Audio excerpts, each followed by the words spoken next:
में आप लोग जिस तरीके से एकजुट नजर आ रहे हैं और आप लोगों ने इस तरीके का कोई विरोध भी नहीं किया, उसे किस तरीके से देखा जाए? देखिए, अब क्या सवाल? सिलक्यारा टनल आपदा में जो बचाव अभियान हुआ, रेड होल ड्रिलर से लेकर के 18 दिन तक एक एक वो व्यक्ति जो उस अभियान से जुड़ा था, उनको हम साधुवाद देते हैं, धन्यवाद देते हैं, बधाई देते हैं कि ये सफल हुआ।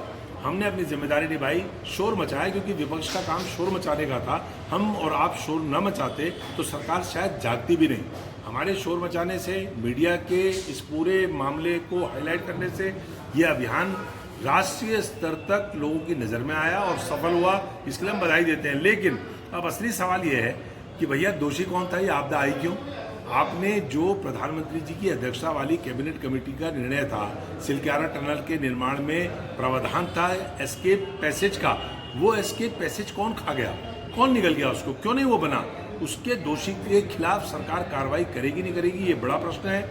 ये आपदा आई, राज्य के अंदर कर्णप्रयाग से लेकर ऋषिकेश तक जो टनल बन रही है 110 किलोमीटर में, पूरे राज्य में 900 किलोमीटर का 4 धाम प्रोजेक्ट बन रहा है, तमाम टनलिंग हो रही है, हाइड्रो प्रोजेक्ट्स हैं जिसमें टनलिंग हो रही है। हम लोग ये रैनी के बाद सिलक्यारा की आपदा देख चुके हैं, लेकिन सरकार की कोई तैयारी आपदाओं से निपटने की नहीं थी।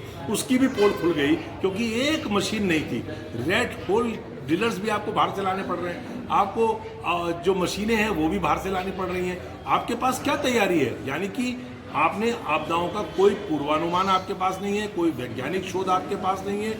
ये नंबर 1 बात। नंबर 2 बात, राज्य के तमाम जितनी टनलिंग हो रही हैं पूरे 4 धाम में हो रही हो, चाहे वो रेलवे प्रोजेक्ट्स में हो रही हो, उनकी सेफ्टी ऑडिट होना चाहिए।